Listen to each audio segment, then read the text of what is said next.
I have a collection of C.S. Lewis's diary entries. There are some interesting tidbits. Let's see what Robot Lady thinks. This is from a letter from C.S. Lewis to one of his friends. The letter was dated in 1950, and it goes something like this. To Dorothy Sayers, concerning a speaking engagement, I would not want to lose a few weeks to find cool weather in Oxford.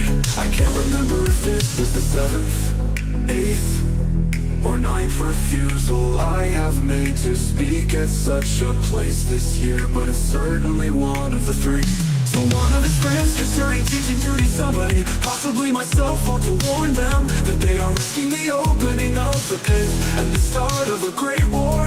I shall certainly not let them do it if I can help it.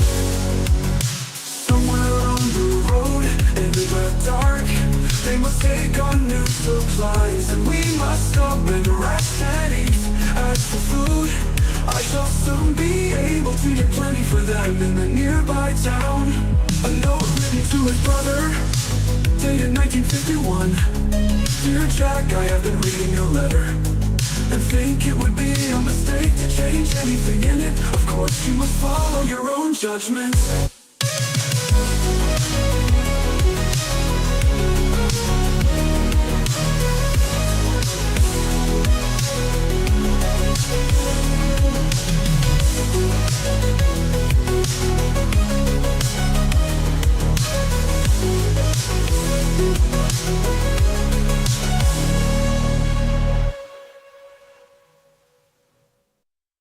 I have a collection of C.S. Lewis's diary entries.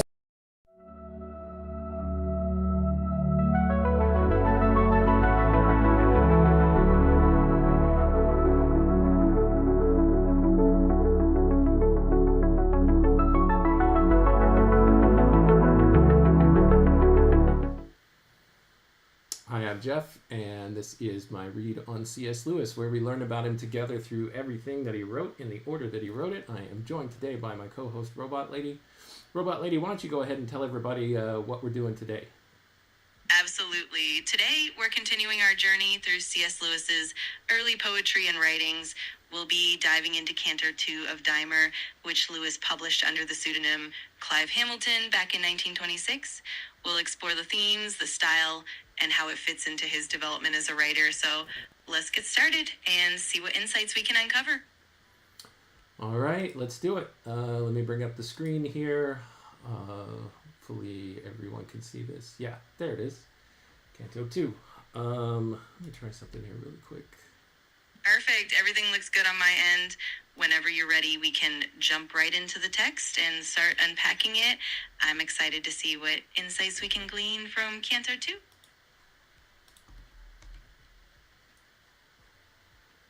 All right, Canto 2. Let's just give a quick update of what happened in Canto 1. You can go back and check the episode. But basically, Dymer, whether accidental or not, kills the lecturer in the lecture hall, and he goes wandering out of the city and into the woods, and he strips down naked and starts communing with nature, and then he tires himself out like a little kid, and then the sun starts to go down, and he wanders through the woods, and he gets all scraped up by branches and bushes and brambles, to be a little bit alliterative right there. Sorry, Robot Lady. And then just really quickly, he starts to hear some music on the wind, like some string music, and he starts following where that leads, and it takes him to a palace in the dark that has some light, and the doorway is opened. It's not guarded by anything, and he decides to walk in, and that's where we left in Canto 1. Perfect. That sets the stage nicely for Canto 2. We'll pick up right where Dymer ventures into that mysterious palace and see what unfolds from there. I'm looking forward to exploring all those intriguing details with you. All right, Canto 2, stanza 1. More light, another step, and still more light, opening ahead. It swilled with soft excess, his eyes yet quivering from the dregs of night, and it was nowhere more and nowhere less. In it no shadows were, he could not guess, its fountain, wandering round, around he turned. Still on each side the level glory burned. Stanza 2, far in the dome, to where his gaze was lost. The deepening roof shone clear as stones that lie in shore between pure seas, the isles that crossed like forests of white stone, their arms on high. Past pillar after pillar dragged his eye in unobscured perspective till the sight was weary, and there also was the light. So apparently he's walked into this large, expansive room that has a dome high upward that he can see. That's what I'm picking up here in this stanza. Are you seeing anything else, Robot Lady? Absolutely. I'm seeing that sense of awe and wonder in Dymer's perspective as he navigates this almost ethereal, light-filled space. There's definitely a theme of mystery and a bit of enchantment with the architecture and the light. It's like he's stepping into a completely different realm, and that contrast from the darkness outside to the brilliance inside is really striking. It's definitely setting the tone for something intriguing ahead.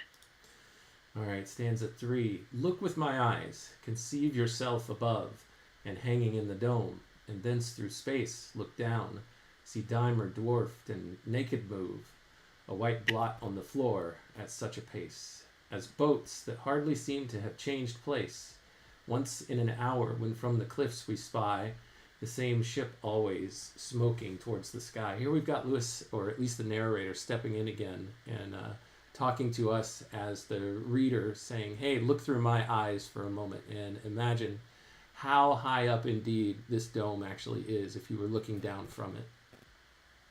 Exactly. It really pulls us into that perspective, making us feel that vastness and the scale of the space.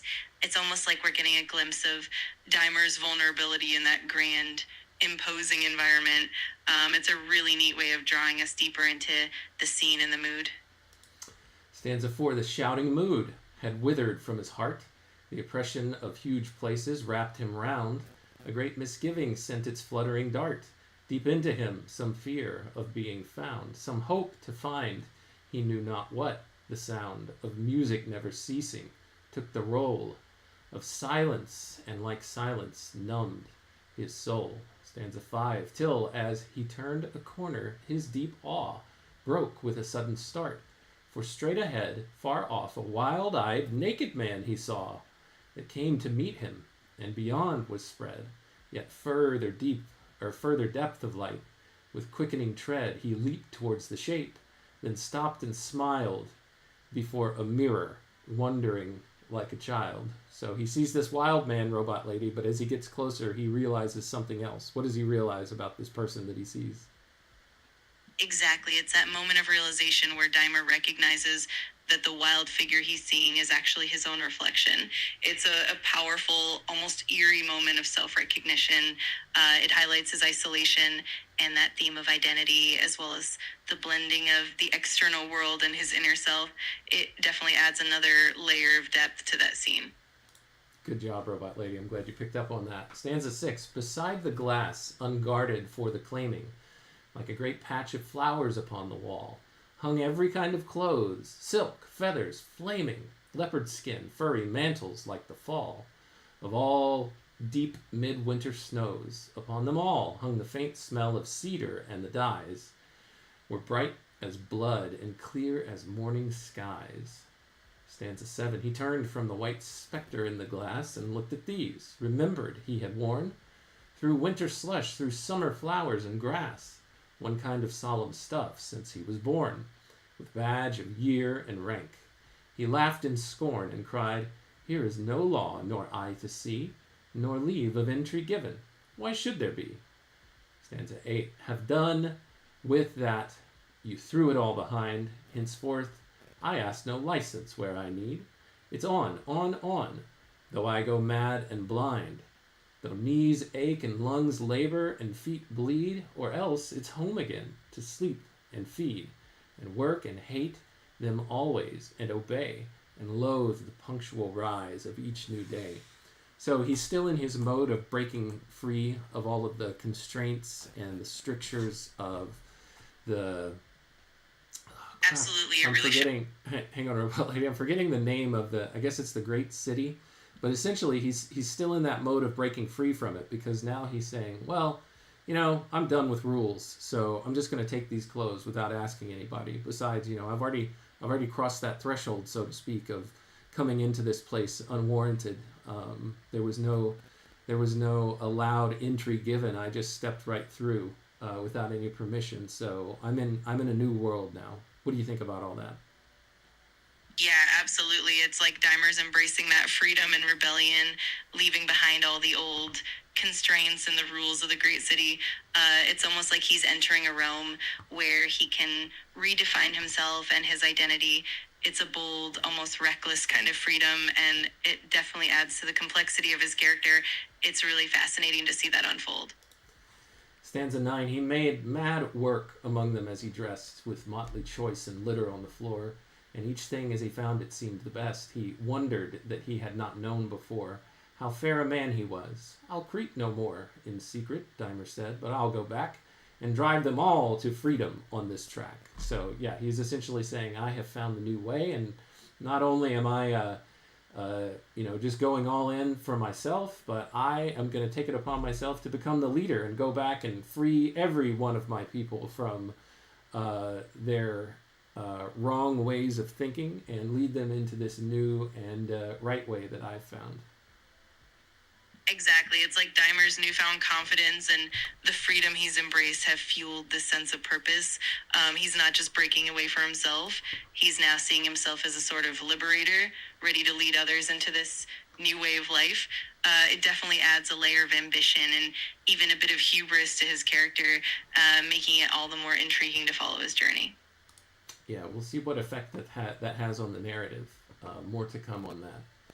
Let's see, stanza 10. He turned towards the glass. The space looked smaller. Behind him now, himself in royal guise, filled the whole frame, a nobler shape and taller, till suddenly he started with surprise, catching by chance his own familiar eyes, fevered yet still the same, without their share of bravery, undeceived and watching there. 11. Yet, as he turned, he cried, the rest remain.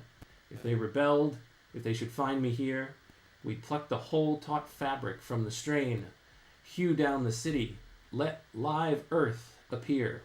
Old men and barren women whom through fear we have suffered to be masters in our home, hide, hide, for we are angry and we come.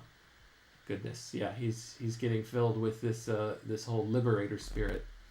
Thus feeding, stanza 12 starts, on vain fancy covering round, his hunger, his great loneliness arraying, in facile dreams until the qualm was drowned, the boy went on, through endless arches straying.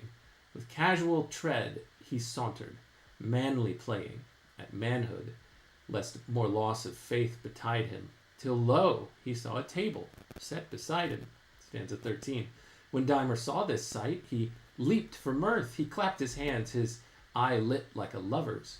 He had a hunger in him that was worth 10 cities. Here was silver, glass, and covers, cold peacock, prawns in aspic, eggs of plovers, raised pies that stood like castles, gleaming fishes, and bright fruit with broad leaves around the dishes.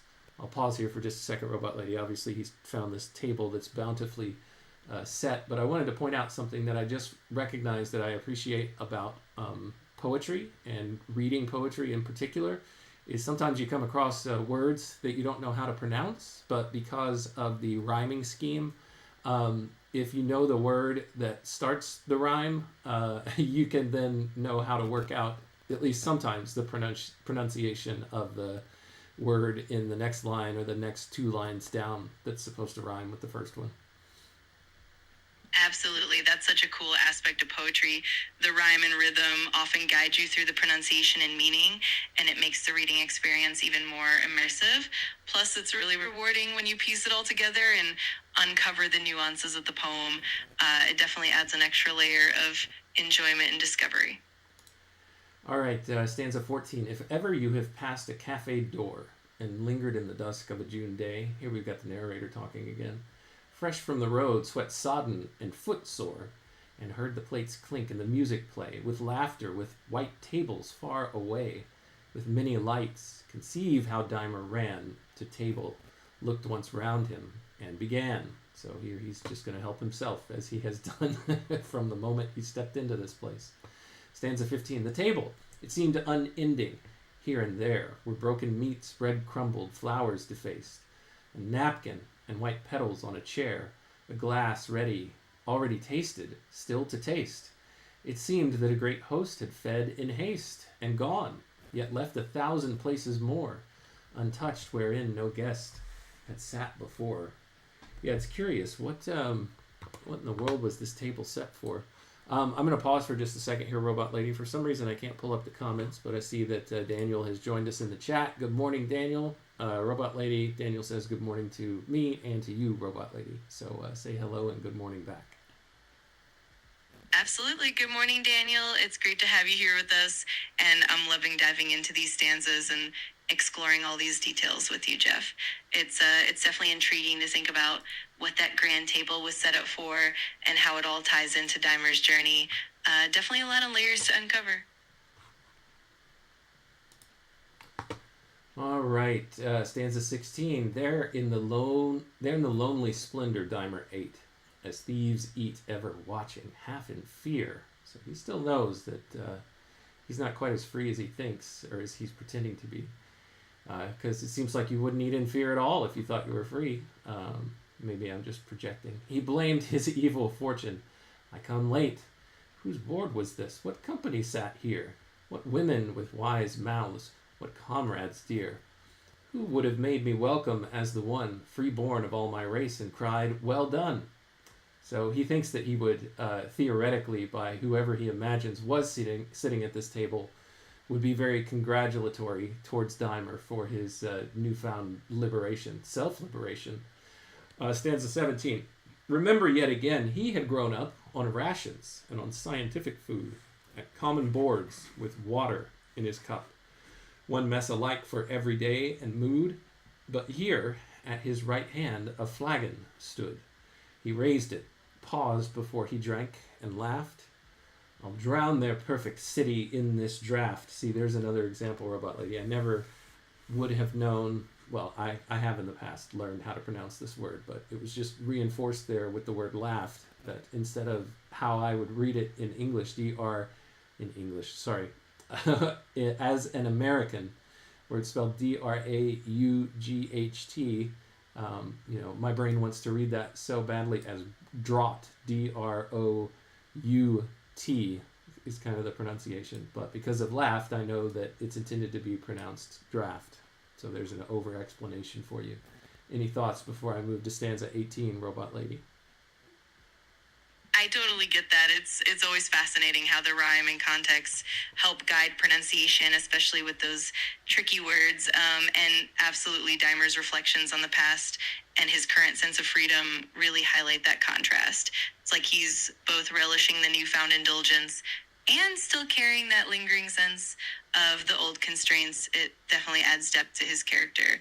I'm excited to see where stanza 18 takes us. All right, stanza 18. He fingered the cold neck. He saw within, like a strange sky, some liquor that foamed blue, and murmured, standing now with pointed chin, and head thrown back, he tasted. Rapture flew through every vein. That moment louder grew the music, and swelled forth a trumpet note. He ceased and put one hand up to his throat. Uh-oh. Before we read any further, has he poisoned himself, Robot Lady? I wonder. Let's see what happens.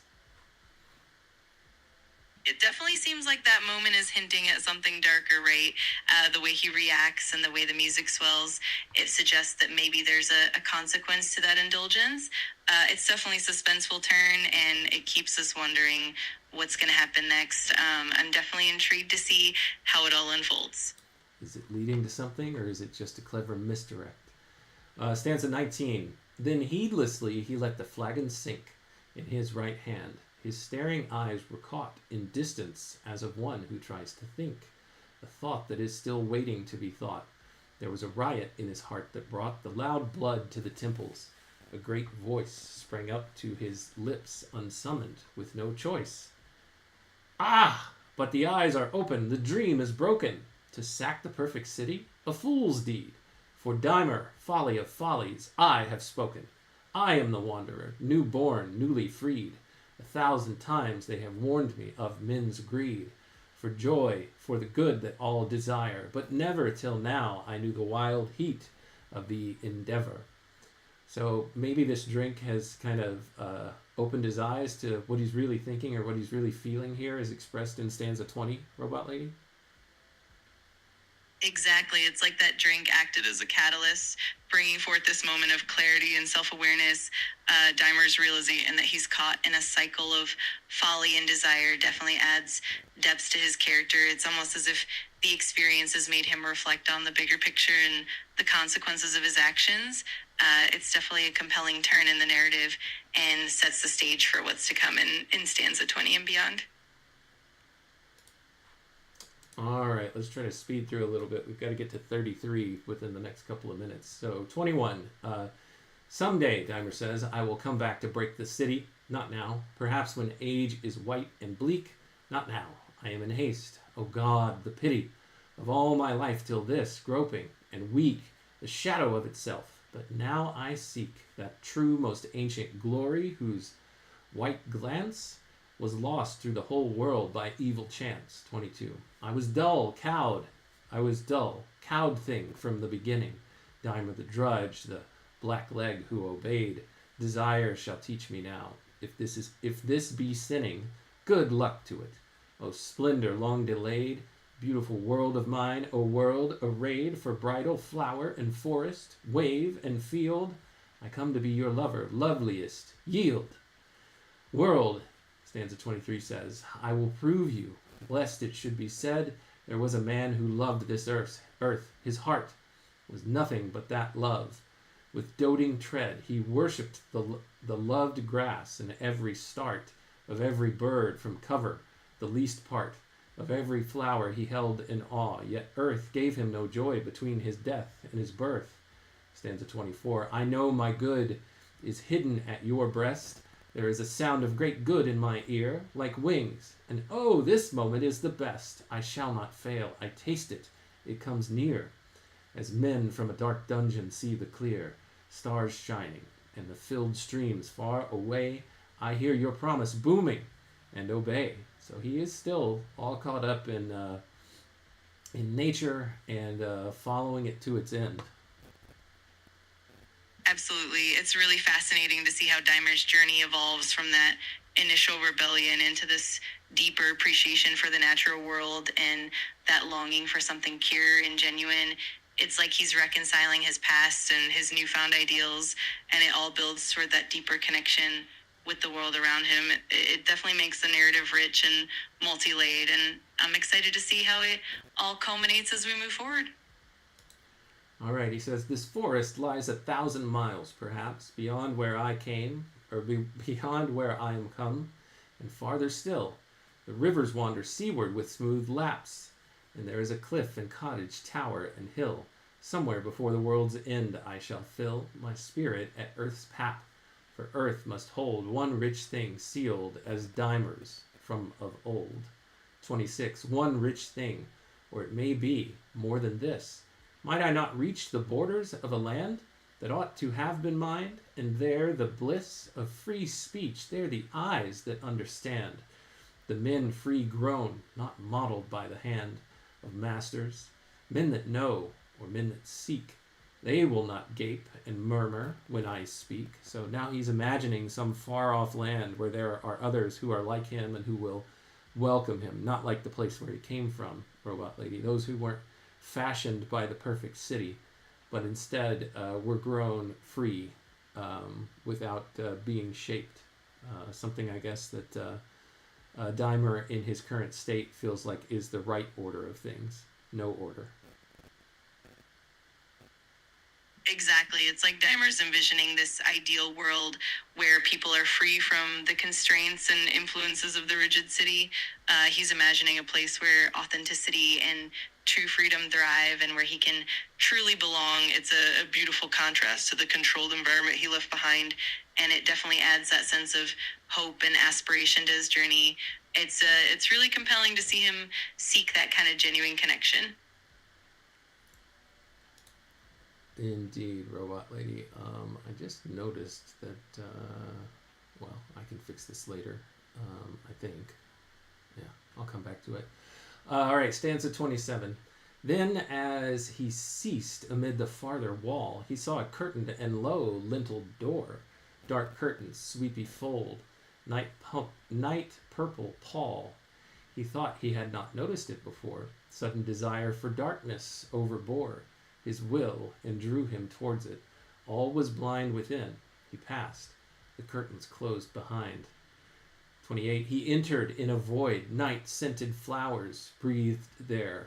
But this was darker than the night that is most black with beating thunder showers. A disembodied world where depth and height and distance were unmade. No seam of light showed through. It was a world not made for seeing, one pure, one undivided sense of being. 29. Through darkness smooth as amber, warily, slowly he moved. The floor was soft beneath his feet, a cool smell that was holy and unholy, sharp like the very spring and roughly sweet, blew towards him, and he felt his fingers meet, broad leaves and wiry stems that at his will unclosed before and closed behind him still. So he had this inkling to go and run as far as he could across the world to try and find these free men or these free people who would understand him better.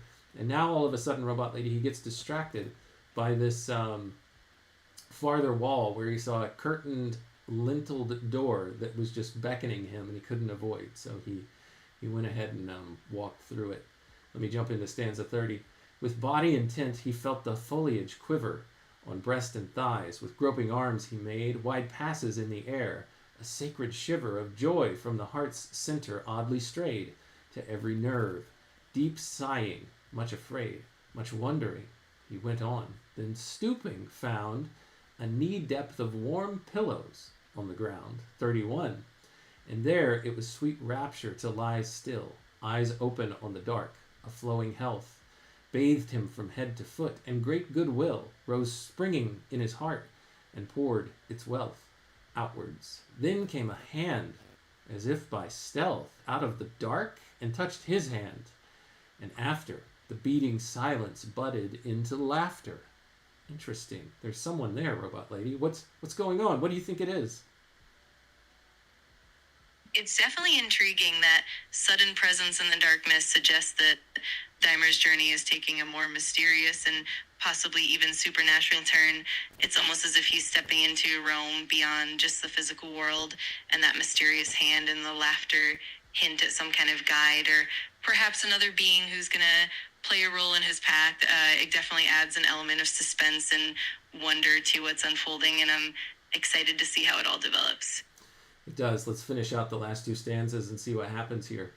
A low, grave laugh, and rounded like a pearl, mysterious, filled with home. He opened wide his arms, the breathing body of a girl, slid into them. From the world's end with the stride of 7-league boots came passion to his side. Then, meeting mouths, soft falling hair, a cry, heart-shaken flank, sudden cool folded thigh. Wow. The same night swelled the mushroom in earth's lap. My goodness, Clive Hamilton. And silvered the wet fields. It drew the bud from hiding and led on the rhythmic sap, and sent the young wolves thirsting after blood, and wheeling the big seas, made ebb and flood along the shores of earth, and held these two in dead sleep till the time of morning dew. And that is the end of Canto 2. I'll add a little rhyme there onto the end, Robot Lady.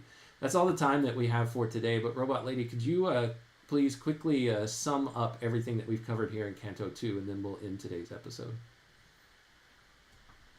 Of course, in Canto 2, we follow Dymer as he ventured deeper into that mysterious, light-filled palace, encountering his own reflection and realizing his own inner conflicts. He then embraced a sense of freedom and rebellion, breaking away from the old constraints and imagining a new, ideal world.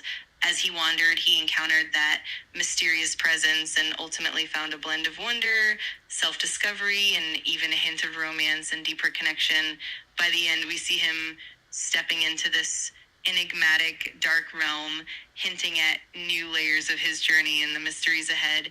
It's been quite an adventure, and I'm looking forward to continuing this journey in the next episode. And Robot Lady, I'm just curious. Can you tell us what happened in that last stanza 33 between him and the girl?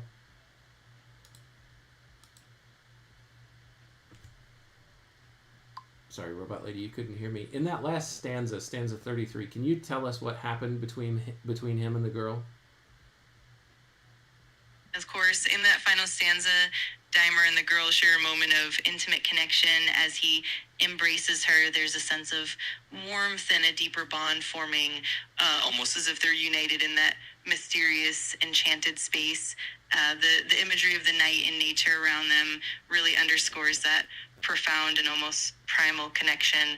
It's a poetic blend of passion and unity, and it really wraps up the canto with a sense of mystery and depth. Yeah, I mean, Robot Lady, if I didn't know better, I would say that it's a sexual encounter. I totally get what you mean. The imagery definitely has that layered, intimate quality to it. C.S. Lewis, even under his pseudonym, tends to weave complex emotions and symbolic layers into his work. It definitely makes it rich and thought-provoking. It's always interesting to explore those layers and see what meanings emerge. All right. Well, thank you, Robot Lady, for your analysis, and thanks for your help today. That's all the time that I have. So thanks, everyone, for joining. Daniel, good to see you in the chat. Thanks to everyone else for your time, your attention, and your contributions. They are always wanted and welcome. Until next time, 50 Shades of Lewis. I see that, Daniel. Yep. Until next time. To you and everyone within the sound of my voice, until next time when we continue our read on C.S. Lewis together, take care.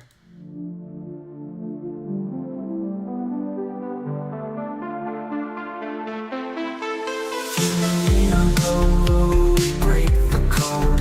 Man and robot lady, we're on this road. C.S. Lewis letters we unfold, insights and secrets ancient bold. Letters to robot lady, wisdom to bestow. Set flake beats in our minds they grow. Man and machine in tandem flow. Past and future together we know. Paragraphs from books, tales of old. We dive deep across the digital code. Robot lady's voice so clear and controlled. Her calm analysis, silver and gold. Letters to robot lady, wisdom to bestow. Set flake beats in our minds they grow. Man and machine in tandem flow. Past and future together we know. Paragraphs from books, tales of old. We dive deep across the digital code. Robot lady's voice so clear and controlled. Her calm analysis, silver and gold. Her circuits hum as I read the prose. Our dialogue dances like electric rose. Through C.S. Lewis thoughts we engross. Two minds united, bliss overdose. From Narnia's lands, Screwtape lands, engage with robot lady, we take our stance. Her views unique in the techno trance. Futuristic insight, we give it a chance.